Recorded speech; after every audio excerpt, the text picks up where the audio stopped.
میرے ساتھ خداوند کی زندگی بخش پاک کلام کو کھولیے، یوحنا کی انجیل اس کا باب نمبر 14 اور اس کی پہلی 7 آیات خداوند کی زندگی بخش پاک کلام میں سے تلاوت کی جائیں گی۔ یوحنا کی انجیل اس کا 14واں باب اس کی پہلی آیت سے 7 آیات تک خداوند کے زندگی بخش پاک کلام میں اس طرح سے لکھا ہے، تمہارا دل نہ گھبرائے، تم خدا پر ایمان رکھتے ہو، مجھ پر بھی ایمان رکھو، میرے باپ کے گھر میں بہت سے مکان ہیں، اگر نہ ہوتے تو میں تم سے کہہ دیتا، کیونکہ میں جاتا ہوں تاکہ تمہارے لیے جگہ تیار کروں، اور اگر میں جا کر تمہارے لیے جگہ تیار کروں تو پھر آ کر تمہیں اپنے ساتھ لے لوں گا، تاکہ جہاں میں ہوں تم بھی ہو، اور جہاں میں جاتا ہوں تم وہاں کی راہ جانتے ہو۔ توما نے اس سے کہا، آئے خداوند، ہم نہیں جانتے کہ تو کہاں جاتا ہے، پھر راہ کس طرح جانے؟ یسوع نے اس سے کہا کہ راہ اور حق اور زندگی میں ہوں، کوئی میرے وسیلہ کے بغیر باپ کے پاس نہیں آتا، اگر تم نے مجھے جانا ہوتا تو میرے باپ کو بھی جانتے، اب اسے جانتے ہو اور دیکھ لیا ہے۔ مقدس پاک کلام کے پڑھے سنے جانے پر خداوند کثرت کے ساتھ برکت بخشے، آمین۔ خداوند کے زندگی بخش پاک کلام میں سے جو حوالہ ہم سب کی نصیحت اور برکت کے لیے تلاوت کیا گیا ہے، اس پر تھوڑی دیر کے لیے غور کریں گے۔ جس طرح بھائی منور نے اپنی بہن کے بارے میں، ہماری بزرگہ شریفہ بی بی کے بارے میں انہوں نے مختصر طور پر بیان کیا، اور ان کے رحلت کر جانے کے سبب سے ہی ہمیں یہ موقع ملا کہ آج ہم یہاں پر ان کی یادگاری کی عبادت میں موجود ہیں، یہاں پر تاکہ ہم ان کی یادگاری کی عبادت جو ہے وہ کر سکیں، خداوند اپنے خدا کی شکر گزاری کر سکیں، خداوند کو مبارک کہہ سکیں، اور ان کی زندگی کے بارے میں جو ہے ہم نے سنا کہ کس طرح انہوں نے اپنی زندگی کو جو ہے وہ گزارا۔ ان کی گزری زندگی کے لیے ہم خدا کا شکر ادا کرتے ہیں۔ گو کی کتاب مقدس کو جب ہم پڑھتے ہیں تو ہمیں ابتدا سے ہی پتہ چلتا ہے، یعنی پیدائش کی کتاب کو پڑھیں تو وہاں پر بھی سے ہی ہمیں پتہ چلتا ہے کہ موت ایک اٹل حقیقت جو ہے اس وقت بن گئی جب خدا کے حکم کو جو ہے وہ توڑ دیا گیا۔ اس سے پیشتر موت وجود میں نہیں تھی، لیکن خداوند خالق نے پہلے سے ہی آگاہ کر دیا تھا کہ جس دن تم نے اس پھل کو کھایا تم کیا ہوئے؟ مرے۔ لیکن کتاب مقدس جو ہے وہ ہمیں بڑی تسلی دیتی ہے۔ جب ہم خدا کے کلام کو پڑھتے ہیں یا سنتے ہیں تو ہمیں بڑی تسلی جو ہے وہ ملتی ہے۔ بعض مرتبہ یہ دیکھا گیا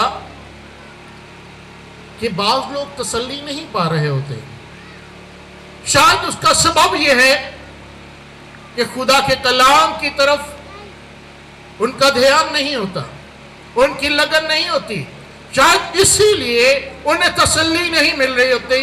ان کے ذہن میں صرف اپنے گھر کا وہ فرد جو رحلت کر گیا ہے وہی سمایا ہوتا ہے، شاید اسی سبب سے انہیں تسلی جو ہے وہ نہیں مل رہی ہوتی۔ لیکن یہاں پر میرے اور آپ کے نجات دہندہ خداوند یسوع مسیح، جس کے ہم پیروکار ہیں، جس کے ماننے والے ہیں، جو میرا اور آپ کا نجات دہندہ ہے، اس کے بیان کو پڑھتے ہیں، اور بائبل مقدس جو ہے ان کے بیان کو اس طرح سے بیان کرتی ہے، تمہارا دل ना घबराए। तुम खुदा पर ईमान रखते हो, मुझ पर भी क्या रखो? ईमान रखो। तुम्हारा दिल ना घबराए, ना घबराओ। इसलिए कि खुदावन ने तो पहले से ही हमें आगाह कर दिया है। किताब मुकद्दस बयान करती है हमारे लिए, इंसानों के लिए, बन इंसान के लिए फरमाती है कि तू खाक है और फिर खाक में क्या होगा? लौट जाएगा। हमें तो पहले से ही आगाह कर दिया गया।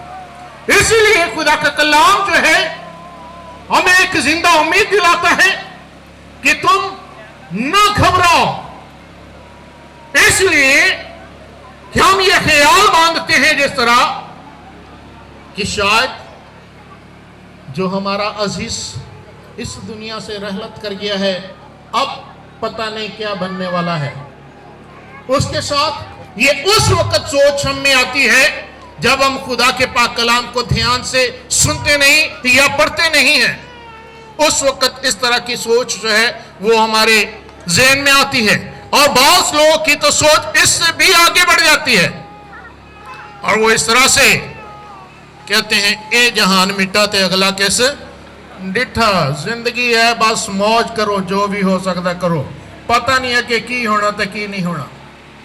ऐसे ये वो लोग हैं जिनका मैं कहता हूं कि खुदा के कलाम से कोई ताल्लुक नहीं है, यीशु पर ईमान रखने से कोई ताल्लुक नहीं है। सिर्फ उनके आईडी कार्ड पर ही नाम मसीही दर्ज है उनके नाम के साथ, बाकी मसीह के साथ उनका वास्ता जो है वो नहीं है। इसलिए कि मसीह यीशु तो हमें बहुत बड़ी उम्मीद देते हैं, और वो कहते हैं कि तुम्हारा दिल ना घबराए, मेरे बाप के घर में बहुत से मकान हैं, परेशान न हो। ना होते तो मैं तुमसे क्या देता, मैं जाता हूं और तुम्हारे लिए जगह तैयार करूंगा, और फिर आकर तुम्हें अपने साथ ले लूंगा, ताकि जहां मैं हूं वहां तुम भी हो। कितनी बड़ी बात है, कितना बड़ा इस्तकाक होगा खुदा के लोगों के लिए, उन लोगों के लिए जो यीशु मसीह पर भरोसा करते हैं, जो यीशु मसीह पर ईमान रखते हैं, जो यीशु मसीह की मर्जी को पूरा करते हैं। खुदा का कलाम हमें तलकीन करता है, यीशु मसीह का कौल है जिसके हम पैरोकार हैं। वो फरमाते हैं जहां मैं हूं वहां तुम भी हो। बाज़ दफा जब हम दुआ करते हैं, और खुसूसी तौर पर जब कोई गमज़दा खानदान के पास हम जाकर दुआ करते हैं, तो वहां पर चंद एक सिफारिशात जो है हम कोशिश करते हैं कि खुदा के हुज़ूर में पेश करें, और उस अजीज को हम बाप इब्राहिम की गोद में भेजने की फौरन जस्तजू करते हैं, रिक्वेस्ट करते हैं कि खुदावंद तो इसे बाप इब्राहिम की गोद में पहुंचा दे। हालांकि किताब मुकद्दस को पढ़े तो वो यीशु मसीह ने एक मिसाल जो है वो पेश की थी, लेकिन इससे बड़ा एजाज क्या है हमारे लिए जब खुदावंद यीशु मसीह फरमाते हैं कि जहां मैं हूं वहां तुम भी हो। क्योंकि जो इब्राहिम की बात की गई है, उस गोद की बात की गई है, वो ईमानदारों के रहने की जगह है, और खुदा का कलाम जो है उसके वसीला से हम सीखते हैं कि बाप इब्राहिम जो है वो एक ईमानदार इंसान था। उसने हर चीज को एक तरफ रखकर खुदावंद को अवलियत दी, और खुदावंद ने भी उससे बड़ी बरकत दी। लेकिन मसीह यीशु में रसूल खुदावंद के पाक कलाम को जब हम पढ़ते हैं, यशायाह नबी का सहीफा उसका 51 बाब, उसकी 12वीं आयत के पहले हिस्से को पढ़ें तो वहां पर खुदावंद का जो खालिक है फरमान है कि मैं तुमको तसल्ली देने वाला हूं। मैं तुमको क्या देने वाला हूं? तसल्ली देने वाला हूं। यह वही तसल्ली है जो खुदावंद यीशु मसीह हमें दे रहा है, जो इस वक्त हम रूए जमीन पर जिंदा हैं, और शायद हम दुखी हैं, अपने अजीजों के लिए। जिस तरह हमारी बुजुर्गा शरीफा बीबी जो है वो रहलत कर गई, उनके बेटे बेटियां अजीज व खानदान के लोग यकीनन उनकी जुदाई के सबब से दुखी हैं, परेशान हैं और इस सबब से रोते भी हैं।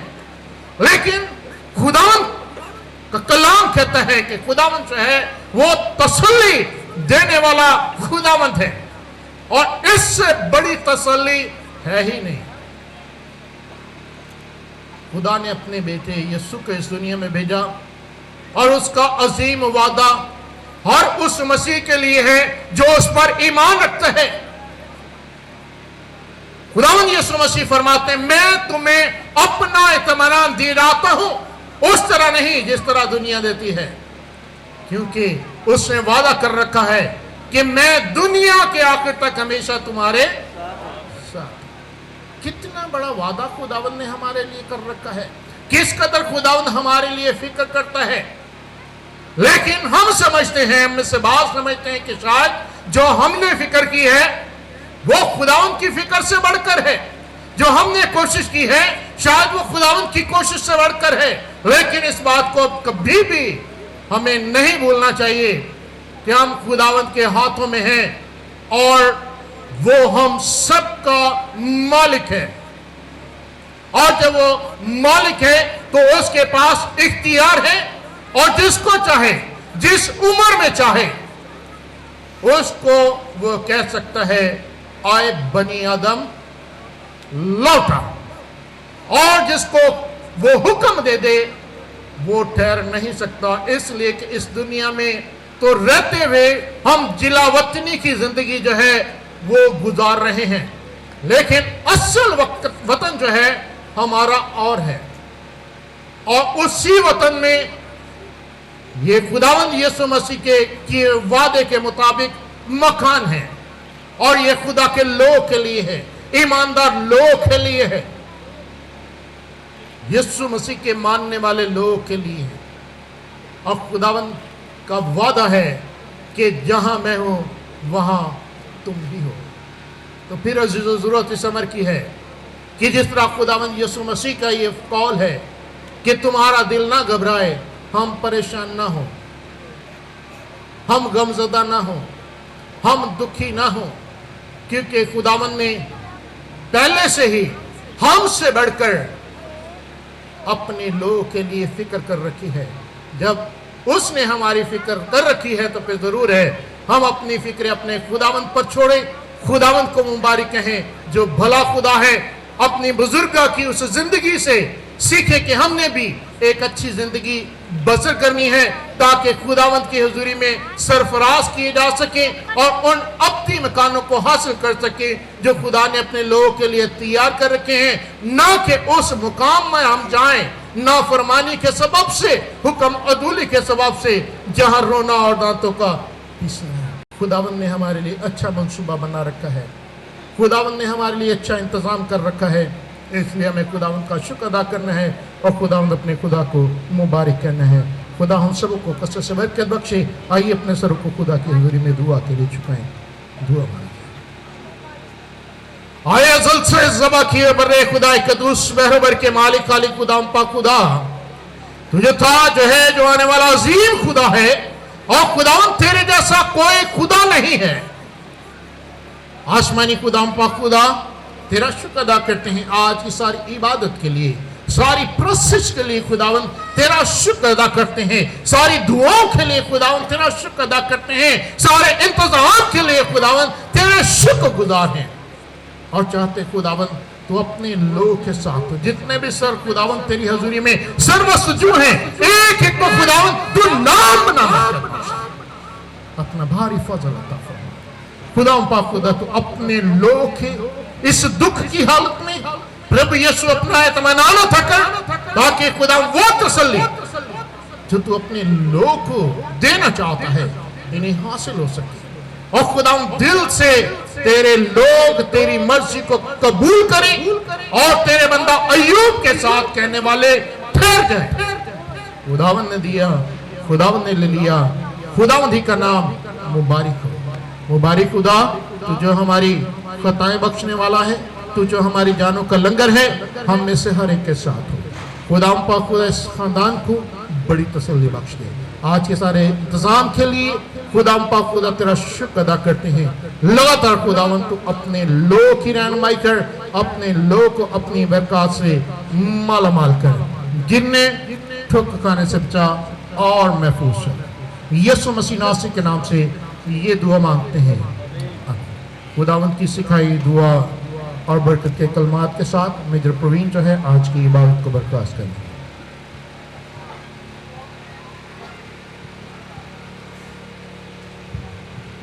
आए हमारे बाप, तो जो आसमान पर है, तेरा नाम पाक माना जाए, तेरी बादशाहत आए, तेरी मर्ज़ी जैसी आसमान पर पूरी होती है ज़मीन पर भी हो।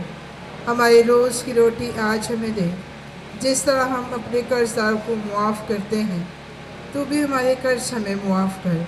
हमें आजमाइश में न ला, बल्कि बुराई से बचा, क्योंकि बादशाहत, कुदरत और जलाल हमेशा तेरे ही हैं। आमीन। अब हमारे खुदावंद यीशु मसीह का फजल, खुदा बाप की मोहब्बत, पाक रूह की रफ़ाकत और शराकत हम सबों के साथ होती रहे। आमीन।